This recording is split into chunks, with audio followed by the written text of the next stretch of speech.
విద్యుత్ వినియోగదారులు ఇకపై ఏపీఈపీడీసీఎల్ వెబ్సైట్స్, మొబైల్ యాప్ల ద్వారా మాత్రమే చెల్లించాల్సి ఉంటుందని, ఫోన్పే, గూగుల్ పే, పేటీఎం, ఇతర యూపీఐ యాప్స్ ద్వారా కుదరదని సంస్థ చైర్మన్, మేనేజింగ్ డైరెక్టర్ ఇమ్మడి పృథ్వీతేజ్ తెలిపారు.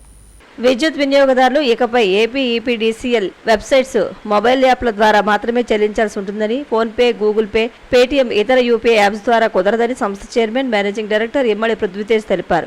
ఆంధ్రప్రదేశ్ తూర్పు ప్రాంత విద్యుత్ పంపిణీ సంస్థ వినియోగదారులు ఆర్బీఐ మార్గదర్శకాలు అనుసరించి బిల్లుల చెల్లింపులు జరపాలని ఈ మేరకు విజ్ఞప్తి చేశారు. ఈస్టర్న్ పవర్ అనే యాప్ను ప్లేస్టోర్ నుంచి డౌన్లోడ్ చేసుకోవాలని, లేదంటే సంస్థ వెబ్సైట్ www.apeasternpower.com నుంచి గానీ బిల్లులు చెల్లించవచ్చని తెలిపారు. ఏపీఈపీడీసీఎల్ మొబైల్ యాప్, సంస్థ వెబ్సైట్స్ ద్వారా బిల్లులు చెల్లించేటప్పుడు మాత్రమే వినియోగదారులు తమ ఫోన్పే, గూగుల్ పే, పేటీఎం, ఇతర యూపీఐ యాప్స్తో పాటు debit, credit, net banking, wallets, cash cards వాడుకోవచ్చని వినియోగదారులకు విజ్ఞప్తి చేశారు. వినియోగదారులంతా ఆర్బీఐ మార్గదర్శకాలను అనుసరించాలని కోరారు.